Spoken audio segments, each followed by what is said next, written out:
नमस्कार दोस्तों, आज की हमारी कहानी है असली गहना तो तुम हो। दीपिका की शादी रोहन से हुई थी। रोहन एक कंपनी में जॉब करता था, लेकिन ये जॉब वो अपनी खुशी से नहीं मजबूरी में कर रहा था। छोटे भाई बहन की पढ़ाई का खर्चा और घर की जिम्मेदारी पिताजी के जाने के बाद उसी के कंधों पर आ गई थी। एक दिन रोहन ने बातों ही बातों में दीपिका को बताया था कि उसे खुद का इंस्टीट्यूट खोलना है, जिसमें वो बच्चों को म्यूजिक इंस्ट्रूमेंट सिखा सके। उसे संगीत से बहुत प्रेम था।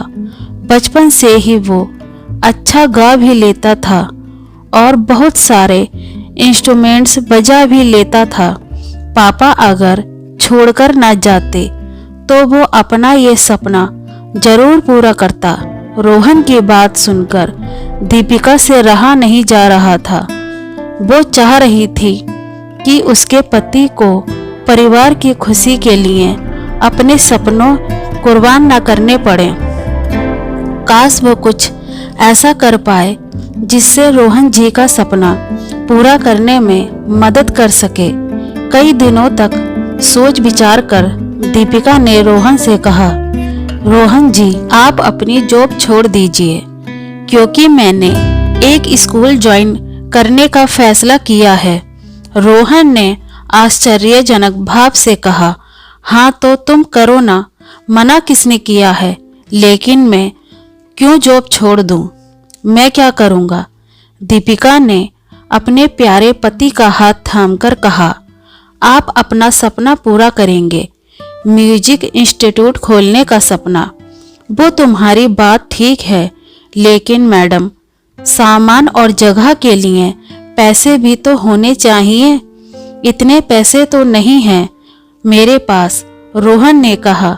दीपिका ने अलमारी खोली और अपने सारे गहनों का बॉक्स निकालकर रोहन के हाथ में पकड़ाते हुए बोली, छत पर एक हॉल बनवा लीजिए, उसके लिए पैसे मेरे अकाउंट में हैं। शादी से पहले जॉब करती थी तब जमा किए थे, और इंस्ट्रूमेंट इन गहनों को बेचकर आ जाएंगे। रोहन का हाथ अपने सिर पर रखते हुए बोली, आपको कसम है मेरी, आप मना नहीं करेंगे और अपना सपना पूरा करेंगे जब तक आपका काम सेट नहीं हो जाता। घर की जिम्मेदारी मेरी, रोहन ने कहा, लेकिन तुम्हारे गहने नहीं, इन्हें लेकर मैं अपना सपना कैसे पूरा कर सकता हूँ? पतिदेव, मेरा असली गहना तो आप हैं। आप साथ हैं तो मुझे इन गहनों की कोई ज़रूरत नहीं है। जब आप मुस्कुराते हुए अपने स्टूडेंट को म्यूजिक सिखा रहे होंगे तो आपके चेहरे पर आई वो मुस्कुराहट और संतुष्टि के भाव देखकर मुझे मेरे गहने मिल जाएंगे, दीपिका ने कहा। और रोहन ने नम आंखों से दीपिका को गले लगा लिया।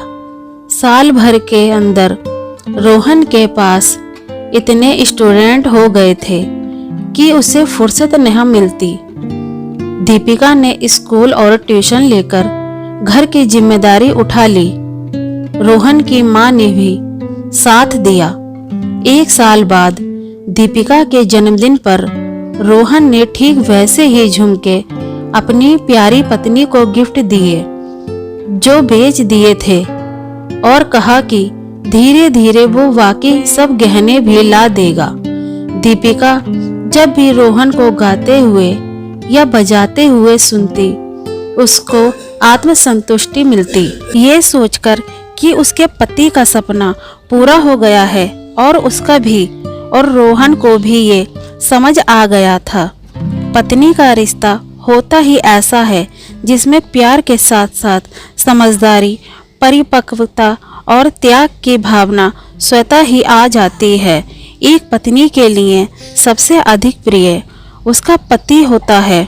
अगर पति का स्वभाव अच्छा है, वो आपको दिल से प्रेम करता है, तो एक पत्नी के लिए धन दौलत, गहने और दुनिया की कोई भी चीज़ कोई मायने नहीं रखती। तो आज की हमारी कहानी कैसी लगी दोस्तों, कमेंट में बताएं। कहानी पसंद आए तो लाइक शेयर एंड हमारे चैनल को सब्सक्राइब करें। कहानी पढ़ने के लिए धन्यवाद।